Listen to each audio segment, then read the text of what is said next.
안녕하세요. 저는 독일 함부르크 출신의 소피라고 합니다. 솔직히 저는 그동안 아시아는 지저분하고 사기가 판치는 곳이라는 편견을 가지고 살았습니다. 저는 멍청한 인종차별주의자가 아니지만 제가 20살이 되자마자 첫 혼자 여행을 떠난 중국은 제게 최악의 경험만을 안겨줬거든요. 그래서 그 후부터는 아시아 국가라면 정말 학을 떼게 되었던 것이죠. 그러나 그로부터 5년이 지난 지금 한국을 다녀온 저는 아시아에 대한 편견을 완전히 깨부수게 되었는데요. 문제는 아시아가 아닌 중국이었다는 사실을 비로소 깨달았거든요. 일단 제가 20살 때 중국으로 혼자 여행을 떠난 이유는 바로 생각과 꿈을 넓히고 싶은 마음에서였습니다. 그래서 저는 유럽을 벗어나 아시아로 향하기로 했고 아시아 중에서도 중국을 선택하기로 했죠. 중국은 인구도 엄청나게 많고 땅도 굉장히 넓은 국가였기에 이곳을 혼자 여행하게 된다면 생각을 충분히 넓힐 수 있을 것 같았거든요. 그러나 그렇게 방문한 중국에서 저는 제가 잘못된 선택을 했다는 것을 곧바로 깨닫게 되었습니다. 일단 중국은 여자인 저 혼자서 여행하기에 엄청나게 힘든 곳이었거든요. 중국인들의 시민의식은 독일의 60년대 수준만도 못한지 여자인 제게 끊임없이 성희롱을 해댔습니다. 심지어 지하철을 타기라도 하면 십수명의 중국인들이 저를 일제히 뚫어져라 쳐다봤죠. 즉, 건너편에 앉은 중국인들뿐만 아니라 같은 의자에 앉은 중국인들도 몸을 돌려가며 저를 쳐다봤다는 것입니다. 문제는 그들은 부담스러운 부위를 노골적으로 쳐다봐서 굉장히 수치스러웠다는 것이죠. 그리고 중국의 길거리는 어딜 가도 사람이 많았는데 혼란을 틈타 저를 만지는 중국인들도 많아서 엄청난 충격을 받기도 했습니다. 하지만 무엇보다 최악이었던 건 바로 사기였어요. 이들은 외국인인 저만 보면 어떻게든 사기를 치려 했거든요. 한 번은 중국 식당에 들어가게 되었는데요. 이 식당을 선택한 이유는 딱 하나였어요. 주인 아주머니가 너무나도 착하게 생겨서 사기라고는 전혀 칠 것 같지 않았거든요. 중국에서는 길거리 음식을 판매하는 상인들도 제게 현지인 가격의 최소 5배부터 불렀고 그렇기에 제게 가장 중요했던 건 식당 주인의 정직성이었습니다. 이 식당에서 다른 중국인들이 돈 내는 모습을 보니 정가만을 받는 듯 했죠. 어쨌든 저는 유명한 중국 요리인 민물가재 요리를 시켰는데요. 가격표를 보니 중국 물가치고 가격이 엄청나게 저렴하진 않았지만 나름 합리적이더라고요. 그리고 민물가재 요리 하나만 시켰는데도 다른 요리들이 한 상 가득 나오더군요. 중국인 주인 아주머니는 인심 가득한 미소를 지으시며 식사를 권했고 심지어 짜차이 같은 기본 반찬을 다 먹자 말없이 리필까지 해주시는 놀라운 친절까지 보여주셨습니다. 저는 아주머니의 친절에 엄청난 감동을 받았고 배가 불렀지만 아주머니의 성의에 보답하기 위해 최대한 음식을 해치웠어요.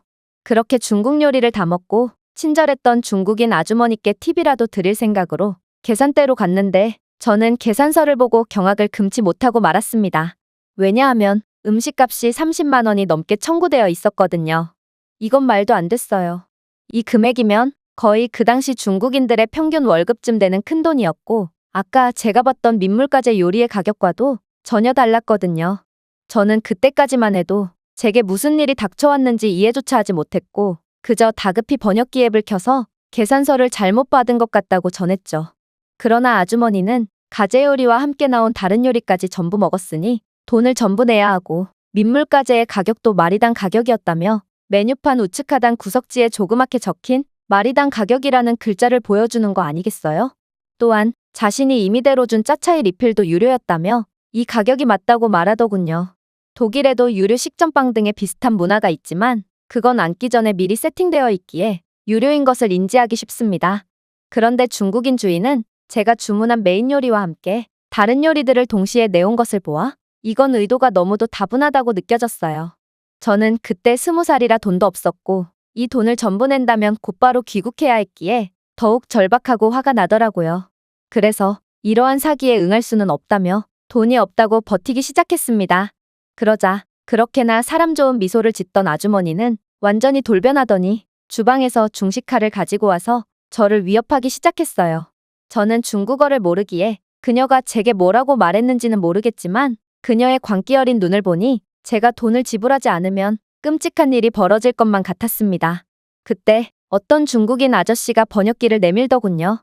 제게 도움을 주는 줄 알았던 그 아저씨의 번역기에는 음식값을 자신이 내줄 테니 대가로 자신과 연애를 해달라는 희롱적인 영어가 번역되어 있었고 저는 이 모습을 보고 중국에 완전히 학을 떼게 되었습니다.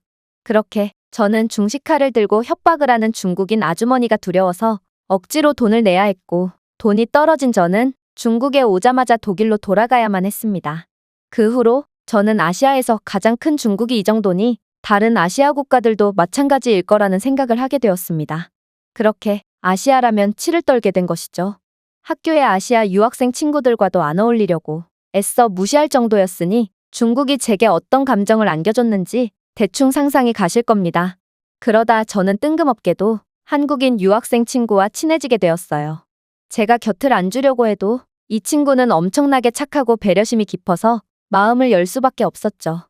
그리고 이 한국인 친구와 친해지니 한국인들은 뭔가 제가 생각했던 아시아의 이미지와는 전혀 다른 사람들이라는 것을 깨달을 수 있었습니다. 이들은 중국인들처럼 사기를 치기는커녕 오히려 앞에서보다 뒤에서 더욱 챙겨주는 따뜻한 사람들이었거든요. 어쩌면 제가 중국 때문에 아시아 국가를 너무 일반화한 걸 수도 있겠다는 생각이 들 정도로 한국인들은 몹시도 특별했죠. 그렇게 저는 한국인 유학생들과 좋은 관계를 유지하며 학교를 졸업했고, 취직을 하기 전 그동안의 바쁜 삶에 대한 보상으로 해외여행을 한번 가보기로 했습니다. 당연히 목적지는 한국이었죠. 뭔가 한국은 제 아시아에 대한 부정적인 편견을 깨부숴줄 수 있을 것 같았거든요.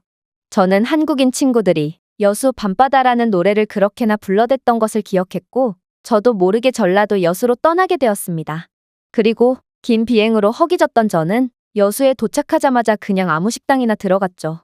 하지만 저는 식당에 들어가자마자 중국에서의 안 좋았던 기억이 떠오르고 말았는데요. 왜냐하면 식당 주인처럼 보이는 한국인 할머니가 너무도 불친절했거든요. 그녀는 저를 힐끔 보더니 인사조차 받아주지 않고 TV에만 집중했죠. 그리고 할머니 혼자 운영하시는 식당이라 그런지 메뉴판에 영어도 도저히 알아볼 수 없게 적혀 있었기에 저는 제가 해석할 수 있는 유일한 메뉴인 생선 모듬 요리를 주문하게 되었습니다. 할머니는 역시나 주문을 하는 저를 슬쩍 보시고는 말없이 주방으로 들어가셨는데요. 상대방의 말을 무시하는 건 독일에서 굉장히 무례하게 여겨지기에 저는 뭔가 기분도 나쁘고 할머니가 주문을 제대로 받긴 하신 건가 싶어 걱정도 됐어요. 그리고 한국인 할머니가 내온 음식들을 보자마자 저는 한국도 중국과 똑같구나 싶어 분노해버렸죠. 왜냐하면 생선 모듬 요리와 더불어 생선보다도 비싸 보이는 찌개와 10개는 넘는 밑반찬들이 함께 나왔거든요. 저는 중국에서의 경험이 떠올라 생선 요리 외에는 손도 대지 않겠다고 다짐했지만 솔직히 이 요리들 중에 생선 요리가 가장 떨어져 보일 정도로 할머니의 밑반찬들과 찌개의 퀄리티는 엄청났습니다. 그러나 할머니께서 추가적으로 해온 요리인 돼지고기 요리와 꽃게 요리, 해산물 요리 등은 아무리 봐도 무료일 수가 없었죠. 그래서 저는 도저히 못 참고 번역기 앱을 켰습니다. 할머니, 이 밑반찬들은 유료인 건가요? 만약 그렇다면 얼마를 지불해야 하나요? 그러자 할머니는 도저히 이해할 수 없는 말씀을 하셨어요. 먹고 더 먹어. 할머니가 가격 언급을 꺼리시는 걸 보니 뭔가 캥기시는 게 있다는 생각이 들었습니다. 이렇게 대놓고 사기를 치다니 한국은 중국보다도 못한 나라인가 싶기도 했지만 이건 도저히 안 먹고는 못 배기는 수준 높은 음식들이었기에 저는 알고도 속아주기로 했어요. 역시나 음식들은 대단했습니다. 저는 쌀밥이 꽤나 어색하게 느껴졌지만 이런 엄청난 반찬들을 쌀밥에 곁들여 먹으니 조화가 엄청나더군요. 저는 정말 10분도 안 돼서 밥 한 공기를 비웠고 추가적인 밥까지 주문했습니다. 그러자 할머니는 여전히 무표정으로 밥 한 공기와 정체불명의 음료수 하나를 내오셨는데 그건 바로 막걸리였어요. 저는 독일에서 한국인 친구들이 가져온 막걸리를 먹어본 적이 있거든요. 그리고 이 전통주는 한식에 엄청나게 잘 어울릴 것 같았죠. 하지만 뭔가 기분이 나쁘기도 했습니다. 이익을 추구해야 할 사업가가 뭔가를 공짜로 주지는 않았을 거고, 그렇다면 이 할머니는 제게 막걸리를 판매하기 위해 제가 주문을 하지도 않았음에도 가져온 것일 텐데 이렇게 호의를 가장한 사기를 대놓고 쳐도 되는 건가 싶었거든요. 그러나 저는 역시나 알고도 속을 수밖에 없었고 그렇게 막걸리와 함께 2차전을 벌였습니다. 하지만 이윽고 저는 제가 점점 이 할머니에게 휘둘리고 있다는 사실을 인지했는데요.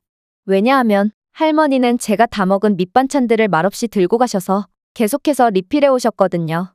중국에서는 그저 기본적인 밑반찬 리필도 돈을 받았는데 한국의 이런 엄청난 요리를 공짜로 리필해 줄 리는 절대로 없었습니다. 그렇게 할머니는 계속해서 반찬들을 리필해 오셨고, 저는 할머니가 제게 얼마나 더 뽑아 먹으려고 이러시나 싶어서 이제 됐다고 말했습니다. 하지만 할머니는 도저히 배불러서 못 먹겠는데도 강제로 먹으라고 윽박을 질렀고, 저는 할머니의 이런 태도에 엄청난 실망감이 들었습니다. 사업가는 이익을 추구해야 하는 건 맞지만 이렇게 강요까지 해가면서 사기를 치는 건 선을 넘은 것 같았거든요. 솔직히 제 한국인 친구들에 대한 좋은 기억만 아니었다면 저는 당장 자리를 박차고 나갔을 겁니다. 하지만 저는 제가 그렇게나 철벽을 쳤는데도 먼저 다가와주고 호의를 베풀어준 한국인 친구들을 절대로 잊지 않고 있고, 그들에게 존중을 표하는 셈치고 그냥 한국인 할머니께 사기를 당해주기로 했죠. 그렇게 저는 더 먹으라는 할머니의 외침을 뒤로한 채 계산을 하기 위해 계산대로 향했습니다. 그리고 계산서를 보고 충격을 받고 말았죠. 왜냐하면 거기에는 8,000원이라는 금액이 적혀 있었거든요. 밥 한 공기와 막걸리만 추가해도 10,000원이 넘게 청구되어 있어야 정상일 테고, 제가 그동안 먹었던 다른 반찬들과 리필 비용까지 합친다면 10만 원 정도는 내야 할 거라고 예상했습니다. 하지만 할머니는 제가 잘 먹는 모습이 꼭 손녀를 보는 것 같다며 막걸리와 추가 밥은 돈을 받지 않겠다고 말씀하시는 거 아니겠어요? 생선 백반 가격 8,000원만을 받다니 저는 할머니께 밑반찬 비용과 리필 비용 등도 말씀드렸습니다. 그러나 저는 할머니의 반응에 더한 충격을 받고 말았죠. 그게 뭔 소리야? 어떤 사기꾼 놈이 반찬에 돈을 받아? 한국에서 그랬다고? 내가 돈을 다시 받아줄 테니 당장 앞장서봐. 할머니의 반응에 저는 돌아가신 친할머니를 보는 것 같아서 저도 모르게 눈물이 났어요.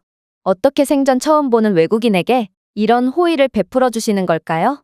그리고 요식업도 나름의 사업인데 한국인들이 이렇게 손님에게 한없이 베풀기만 해서야 대체 남는 게 있을까 싶었습니다.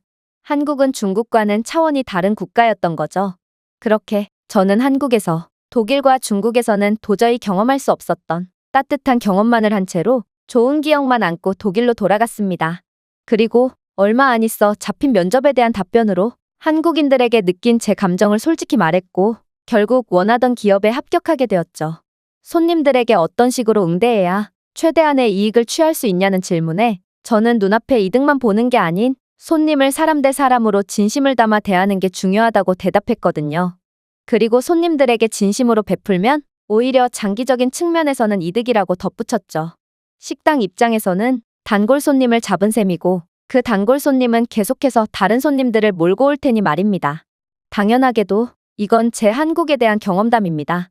한국에서 믿기지 않는 경험을 한 저는 한국의 단골 손님이 되었고, 가족들과 친구들에게 한국은 엄청난 나라라고 홍보하고 있거든요.